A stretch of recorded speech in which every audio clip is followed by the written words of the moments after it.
Hola, ¿cómo están amigos? Sean bienvenidos a Aprende con Juan Carlos. En esta ocasión les traemos el primer video para el canal eh, y es acerca de la ley de Biot-Savart, y es que es precisamente una aplicación de ella en una bobina circular de alambre conductora de corriente, mejor conocida como bobina de Helmholtz. Este es uno de los temas incluidos en los cursos de teoría electromagnética, más específicamente en el área o en las unidades de campo magnético.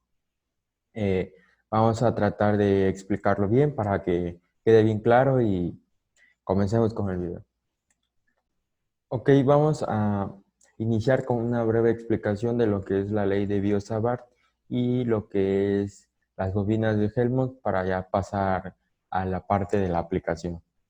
Como mencioné, la ley de Biot-Savart está relacionada con el campo magnético y al hablar de campo magnético tenemos que mencionar obviamente a Ørsted, el cual fue el primero de los físicos encargados de hacer diversos experimentos e investigaciones acerca del campo magnético, y es precisamente uno de sus experimentos con el cual se dio cuenta que un elemento el cual está sometido a una corriente es una fuente de campo magnético. ¿Cómo se dio cuenta de esto? Él hizo un experimento en el cual tenía un pequeño cable al cual le sometía una corriente eléctrica, y él acercaba una brújula a este cable conductor de corriente y veía que la aguja se movía, se desviaba de lo normal. Entonces, a partir de ahí, él descubrió que la corriente eléctrica era una fuente de campo magnético. ¿Y por qué menciono esto? Porque esto fue base para que posteriormente, y gracias a sus estudios, a los estudios de Oster, los físicos Jan Biot y Félix Savart realizaran lo que hoy conocemos en la actualidad como la ley de Biot-Savart. Entonces ellos hicieron sus experimentos y llegaron a la creación de la ley de Biot-Savart, como hoy se conoce en día. Entonces, ¿qué nos dice la ley de Biot-Savart? Una corriente I que fluye en cualquier trayectoria se puede considerar como muchos pequeños e infinitesimales elementos de corriente, los cuales vamos a llamar dl. Si dl representa cualquier longitud infinitesimal a lo largo de la cual fluye una corriente, entonces el campo magnético, llamado dB, en cualquier punto P en el espacio debido a este elemento de corriente, está dado por la siguiente expresión matemática, que la tenemos aquí. dB es igual a mu0 sobre 4pi. Esto es una constante magnética. Mu0 es la permeabilidad magnética del vacío por la corriente que fluye a través del elemento, por el diferencial de longitud, producto cruz, el vector unitario r, sobre r al cuadrado. R cuadrado siendo este el radio, donde el vector r es el vector de desplazamiento desde el elemento dl hasta el punto P. Este es el vector r. Desde el vector unitario r hasta P. Y el vector unitario r es el vector unitario en la dirección r. Es decir, en esta misma dirección del vector r. La magnitud de dB también podemos encontrar la magnitud del campo con esta expresión matemática. Mu0 por la corriente, por el diferencial de longitud, por el seno de teta sobre 4pi r cuadrado, donde tenemos que el ángulo teta es el ángulo que existe entre el diferencial de longitud y el vector unitario r. Entonces, para encontrar el campo magnético total en el punto P, entonces hay que hacer la suma de todos estos diferenciales de longitud que nos van a provocar el campo. ¿Y cómo se va a hacer esto? Con una integral definida. Es decir, vamos a integrar todos los elementos de corriente. Es decir, la integral definida va a ser, los límites de la integral definida van a ser, valga la redundancia, los límites del elemento que está conduciendo la corriente, para abarcar todos los diferenciales de longitud que nos provocan el campo. Entonces, en resumen, la ley de Biot-Savart nos va a determinar el campo magnético creado en un punto del espacio por una corriente o por distribuciones de corrientes eléctricas o corrientes que circulan por circuitos filiformes. Hay que mencionar aquí que existen diferentes tipos de circuitos filiformes.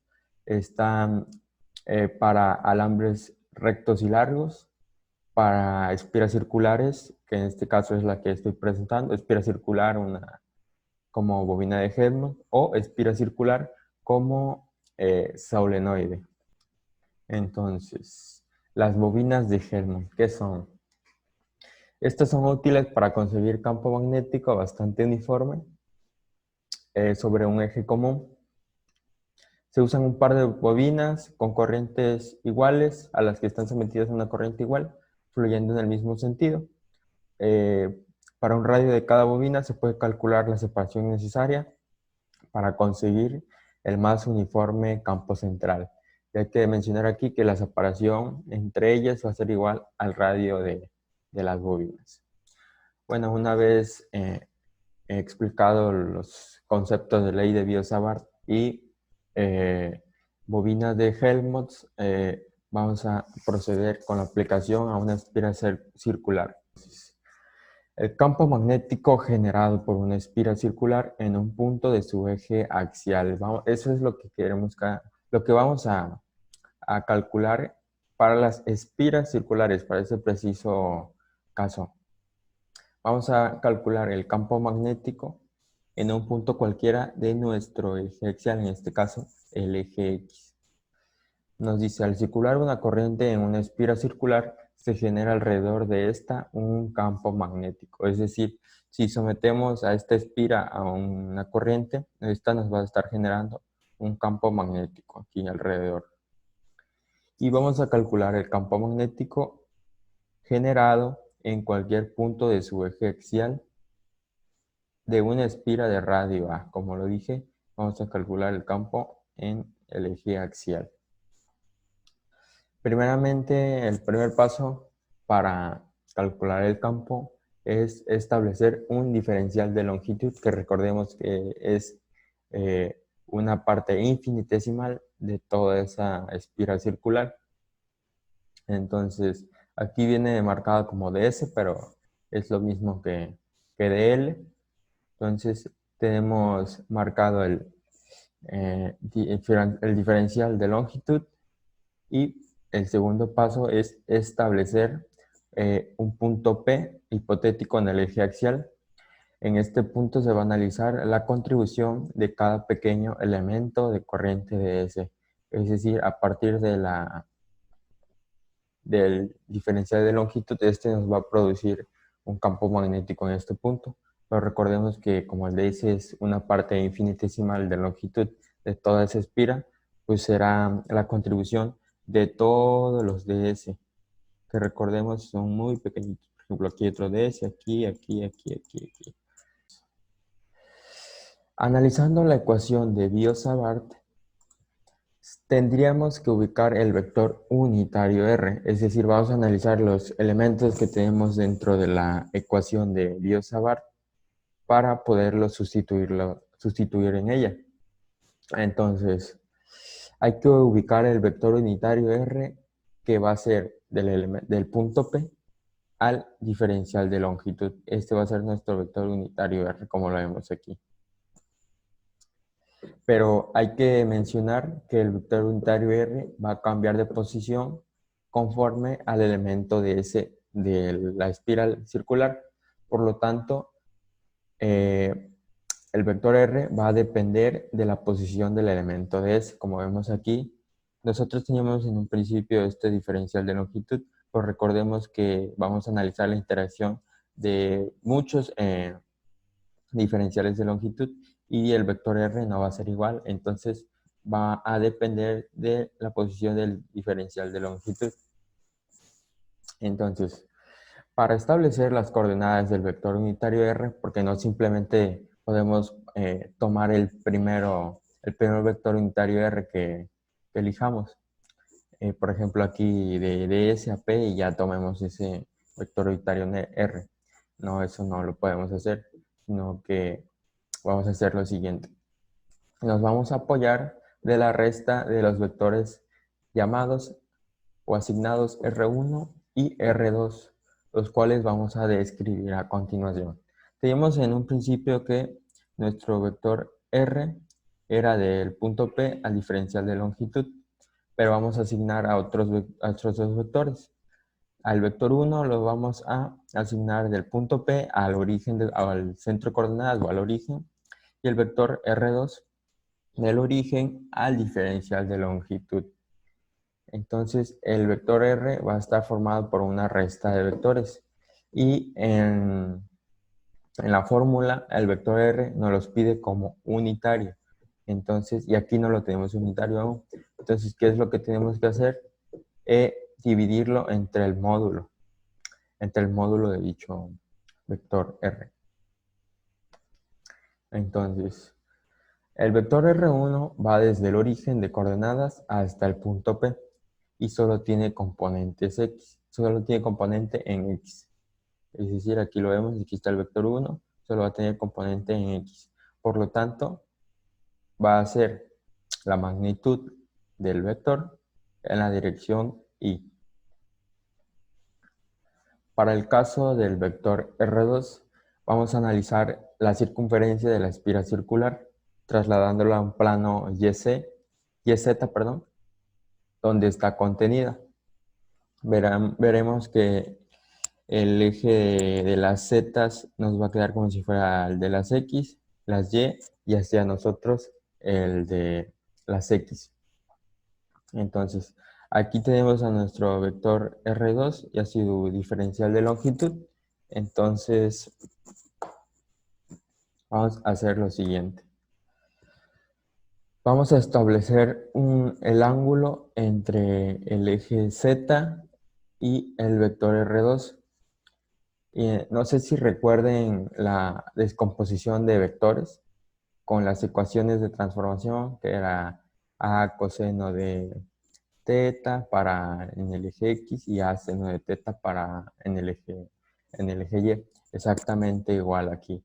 Solo que en este eje Z vamos a tomarlo como si fuera X, porque en un plano de 2 dimensiones XY, este es su eje, esta es su representación. Entonces, nuestro vector R2 tendría las siguientes componentes.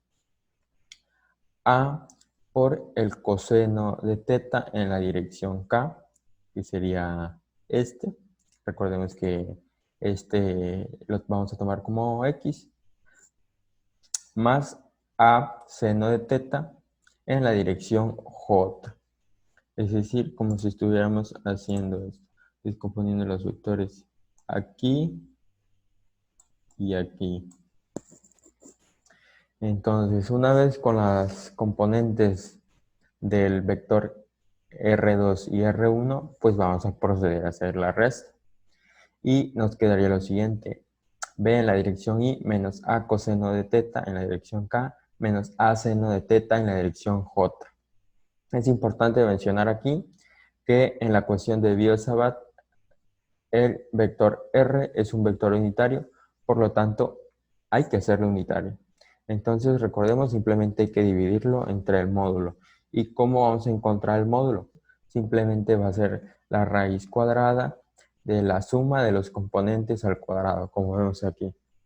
Entonces, aquí podemos sacar como factor común las A, y por identidades trigonométricas, el seno cuadrado de teta más el coseno cuadrado de teta es 1. Por lo tanto, nos quedaría raíz de b cuadrada más a cuadrada como módulo. Entonces, ahora sí, tenemos el vector unitario R aquí. Continuando, en la ecuación de Biot-Savart, R sería la distancia desde el diferencial de longitud hasta el punto P. la cual según el teorema de Pitágoras sería la siguiente. La raíz de a cuadrada más b cuadrada. Esta sería nuestro r minúscula, entonces sería la raíz cuadrada de la suma de estos dos catetos al cuadrado. Entonces ya poco a poco estamos formando lo que es nuestra ley de Biot-Savart.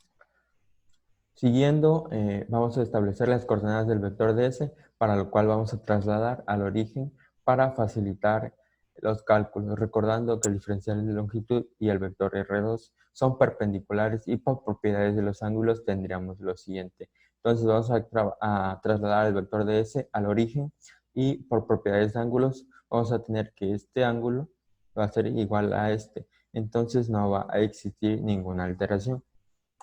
Bien. Al trasladar de ese, vamos a observar que su ángulo medido desde el eje Z positivo sería θ más 3 pi medios, es decir, el ángulo de desde aquí hasta acá sería θ más 3 pi medios. Entonces, sustituyendo el ángulo en nuestro diferencial de longitud, vamos a tener lo siguiente. ds por coseno de θ más 3 pi medios en la dirección K más seno de θ más 3 pi medios en la dirección J. Según relaciones trigonométricas básicas, nos dicen lo siguiente, que el coseno de θ más 3 pi medios es igual al seno de θ y el seno de θ más 3 pi medios es igual al menos coseno de θ. Entonces, sustituyendo estas relaciones trigonométricas, nos queda lo siguiente como nuestro diferencial de longitud. ds por el seno de θ en la dirección K menos ds por el coseno de θ en la dirección J. Antes de desarrollar la ecuación de Biot-Savart, vamos a resolver lo que es el producto vectorial entre el diferencial de longitud y el vector R. Aquí tenemos diferencial de longitud, el vector R. Hay distintas maneras de resolver los productos vectoriales. Puedes agregarle dos filas o dos columnas, o simplemente creo que la más sencilla y que todos usan es la siguiente. Asignamos los signos más, menos, más. Esto es ya viene designado. Y hacemos lo siguiente. La primera multiplicación va a ser la de la columna I. Y quitamos esta columna, esta fila, y multiplicamos así. Este por este menos este por este. Y ponemos su resultado aquí. Para la siguiente, a ver, quitamos esto.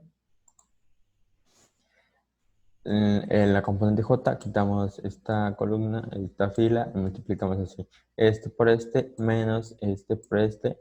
Y recordemos el menos del componente J y ponemos el resultado aquí.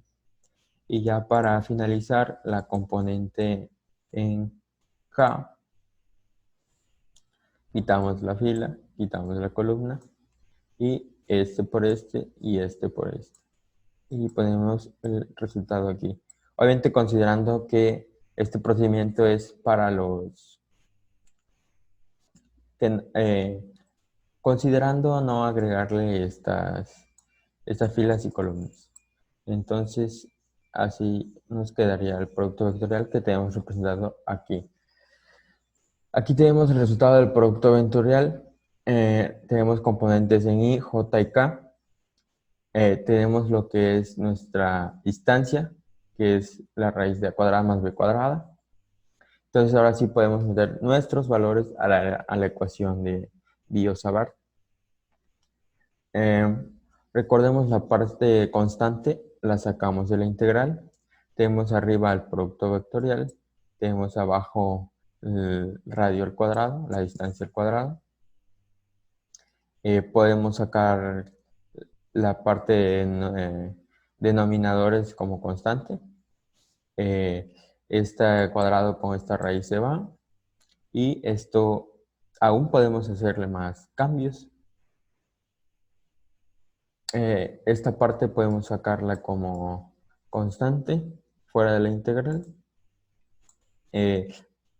Podemos hacer esta multiplicación aún. Este estaría elevado a, quitando La raíz estaría elevada a la 1/2 y esta estaría elevada a la 1, entonces sería suma de exponentes y nos quedaría a la 3/2 y esta sería la parte a integrar. Entonces, nuestro ds hay que ponerlo en función de teta. ¿Por qué de teta?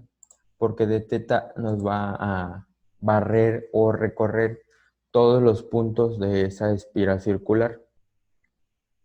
Para esto vamos a hacer lo siguiente. ds es un pequeño segmento curvo que corresponde a la espira. Por lo tanto, para calcular su longitud, debemos utilizar la fórmula de longitud de un arco de circunferencia, la cual es la siguiente. Es radio por el ángulo teta, por el ángulo. Entonces, para este caso en específico de ds, nuestro radio es A, el que veníamos manejando desde el inicio. Nuestro ángulo teta, vamos a llamarlo d teta. Entonces, esto quiere decir que en donde veamos ds, vamos a poner a z teta, como lo vemos aquí.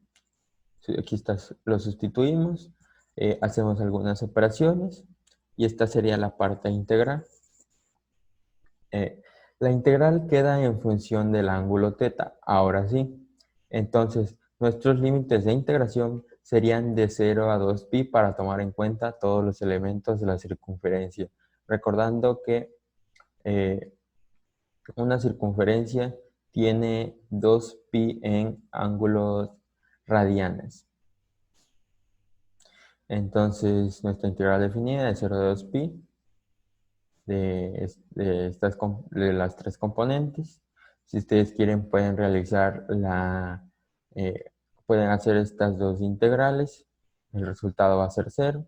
La única que nos va a quedar va a ser esta, la cual vamos a trabajar. Entonces, nos va a quedar la sencilla integral de teta, la cual es teta, evaluada de 0 a 2pi. Entonces, al evaluarla, nos va a dar como resultado 2pi a cuadrada en la dirección y. Entonces, ahora sí podemos sustituir el resultado que nos dio en la ecuación que teníamos anteriormente, la parte de constantes que sacamos, y nos quedaría de esta manera. Por lo tanto, este sería nuestro resultado, el campo magnético. Si nosotros en la dirección, y es importante aquí destacar que para este caso el campo magnético solo sería en la dirección y, es decir, solo va a haber campo magnético en la dirección y. Si nosotros queremos sacar la magnitud del campo magnético, tendríamos que aplicarlo esta fórmula. Este sería todo el video, amigos. Espero que les haya gustado, que les haya servido. Si les gustó, denle like, suscríbanse y compartan el video. Nos vemos en un siguiente video. Chao.